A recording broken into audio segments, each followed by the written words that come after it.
Bonjour vous, c'est Tite Caro, j'espère que vous allez bien. Aujourd'hui c'est un jour spécial puisque ce sont les 1 an de ma chaîne Tite Caro, ça fait vraiment drôle, encore merci de me suivre depuis ce temps. Donc je vous propose un petit drama live pour que vous puissiez me connaître un peu mieux, c'est parti. Donc je ne suis pas venue au monde comme ça, donc il a fallu bien sûr une maman, avec des cheveux courts, oui c'était la mode, et puis un papa.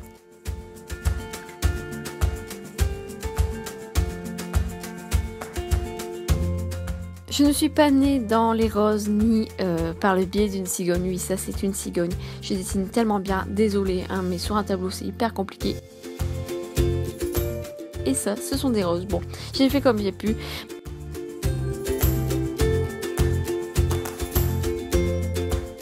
En gros, je suis née grâce à mes parents. Enfin, je crois comme tout le monde en fait, c'est banal. Je suis venue au monde avec beaucoup de difficultés. Et oui, mes parents n'arrivaient pas à avoir d'enfants.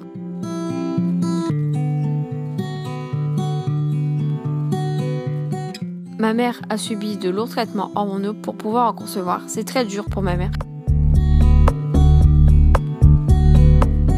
Mais le désir d'avoir un enfant était plus fort que tout.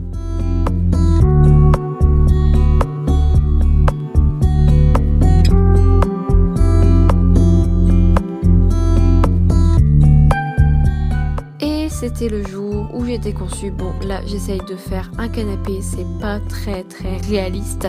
Mais voilà, lors d'un coup, vite fait entre les midis, oui, mes parents m'ont dit comment ils m'ont fait. C'est génial. Ils n'ont pas eu un enfant, non. Ni deux.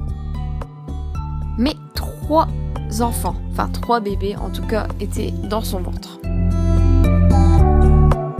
Donc ma mère est tombée enceinte, mes parents étaient très heureux, enfin tous leurs efforts étaient récompensés.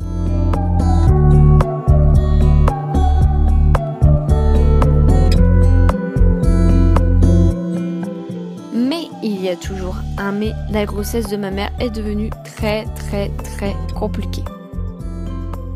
Bon, ça c'est un ventre, hein, mais voilà, c'était pour montrer qu'il était gros juste. Au bout d'un certain temps, il ne restait plus qu'un seul enfant dans le ventre, et c'était moi. I'm a survivor.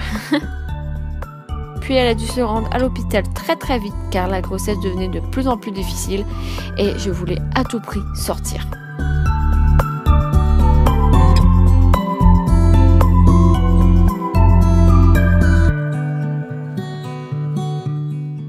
Et c'est là que je suis née le 13 juillet 1993 avec un petit mois d'avance.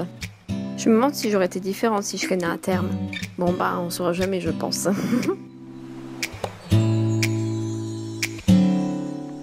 Et là c'est moi.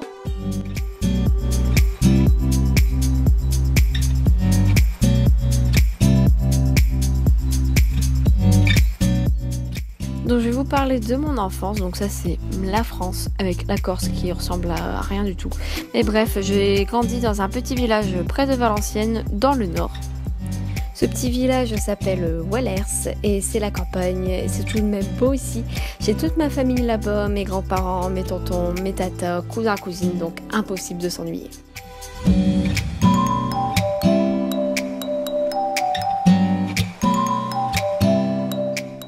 L'école, c'était très compliqué, surtout la maternelle. Bon, j'en ai un bon souvenir quand même.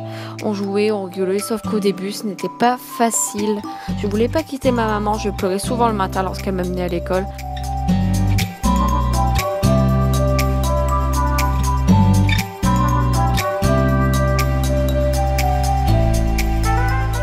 Mais bon, ça allait mieux après tout de même. Je me souviens même des fois, ma mémé m'y amenait, j'aimais bien ça.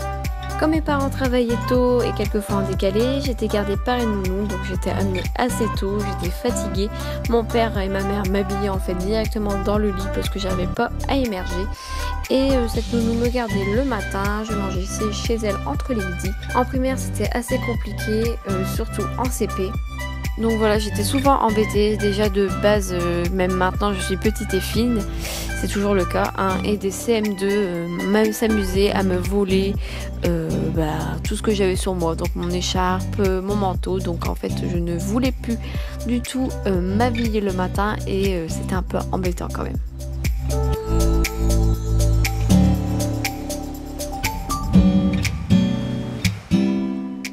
À l'école, j'étais une bonne élève, j'aimais l'école, il n'y avait aucun souci. Mais par contre, par rapport aux autres élèves, etc., j'étais beaucoup trop timide, mais vraiment beaucoup trop. Au collège, donc pour l'instant la 6e ça a été, la 5e aussi, la 4e également. Mais j'ai un très mauvais souvenir de la 3e, on va en parler juste après. Mais en 5e, ma meilleure amie qui s'appelait Emma a déménagé, est partie du collège. On était meilleures amies depuis la maternelle et je me sentais seule, j'ai perdu tous mes repères, c'était un peu compliqué pour moi.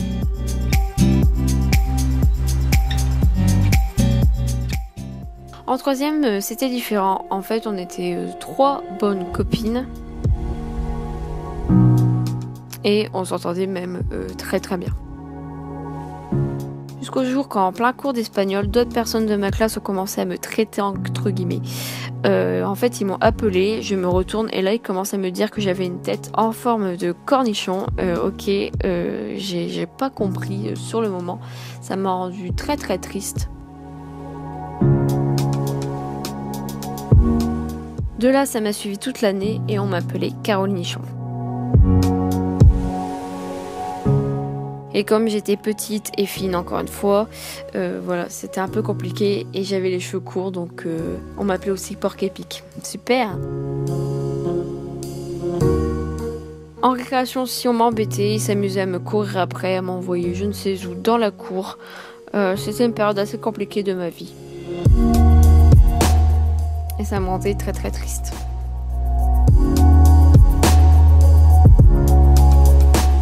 Et même, il venait jusqu'à m'harceler jusqu'à chez moi.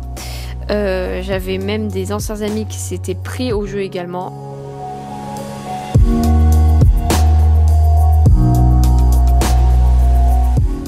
Heureusement, je pouvais compter sur ma famille, mes amis, voisins, voisines de mon âge pour me consoler et m'épauler. Il me semble que je vous avais parlé de cette période assez compliquée de ma vie dans ma vidéo Les Complexes.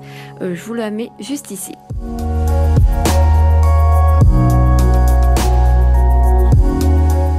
Le lycée, c'était tout le contraire. Ma meilleure année, c'était la seconde. J'ai fait de magnifiques rencontres et c'est là que j'ai rencontré Thomas. Enfin, j'ai revu, on va dire. On avait des amis en commun et il faut savoir qu'à la base, on s'était détestés depuis le collège. Je ne sais pas pourquoi, c'était physique. De là, on a appris à se connaître et on est devenus amis. Bon, désolée, je t'ai fait comme ça, mais t'avais les cheveux très très longs. En première, tout le monde s'est retrouvé dans des classes différentes. Et moi, seule en S, Thomas pareil, lui il était dans une autre classe. Et donc on se retrouvait à 10h à la récré et on attendait nos amis, tous les deux. Et on mangeait souvent à la cantine ensemble. Petit à petit, on tissait des liens, mais il venait de moins en moins au lycée, voire plus du tout. Je prenais des nouvelles et il avait des problèmes de santé qui lui permettaient plus d'aller au lycée en fait.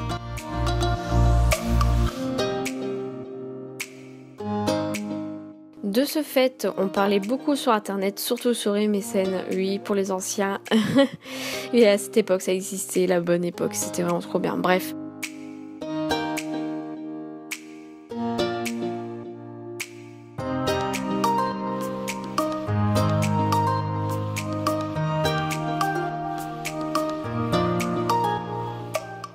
Et un jour, sur MSN, il m'avait écrit une lettre pour me montrer ses sentiments. Et voilà, je ne savais pas quoi faire car je sortais d'une histoire assez compliquée. Et je ne sais pas pourquoi je lui ai refusé. Et c'est à ce moment-là, en fait, que mes sentiments sont apparus. Et le 18 février 2010, après avoir mangé des crêpes chez lui, on s'est embrassés. Et depuis le temps, ça dure.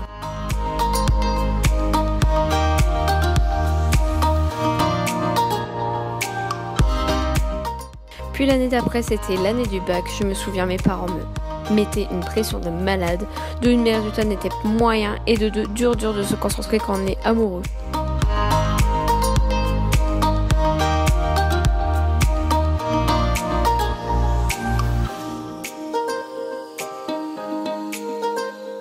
Mais bon, finalement, j'ai eu mon bac. Peut-être sans mention, mais je l'ai eu.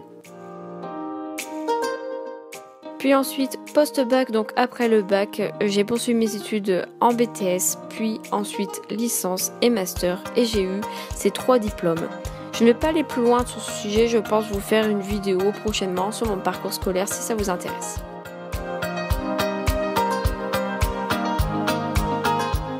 Une fois le master obtenu, je n'avais plus qu'à trouver un boulot, mais ce fut vraiment difficile et encore aujourd'hui, je galère et ça me rend triste, vraiment. Mais là, le 29 septembre 2016, j'ai créé ma chaîne YouTube et c'est l'une des choses que je ne regrette pas dans ma vie. Vous êtes de plus en plus nombreux à me suivre, c'est dingue. Sachez que je vous aime très très fort et merci de me suivre au quotidien. Même YouTube m'a permis de rencontrer des personnes en or et c'est une super belle aventure. Et voilà, c'est tout pour ce Duo My Life, j'espère que ça vous a plu. En tout cas, pour fêter les 500 abonnés, comme je vous ai dit, je vais faire un petit concours. En tout cas, si cette vidéo vous a plu, que vous êtes toujours là après les 1 an, je vous invite à liker la vidéo. Et surtout, n'oubliez pas de vous abonner. Et je vous fais des gros bisous et prenez soin de vous. Ciao!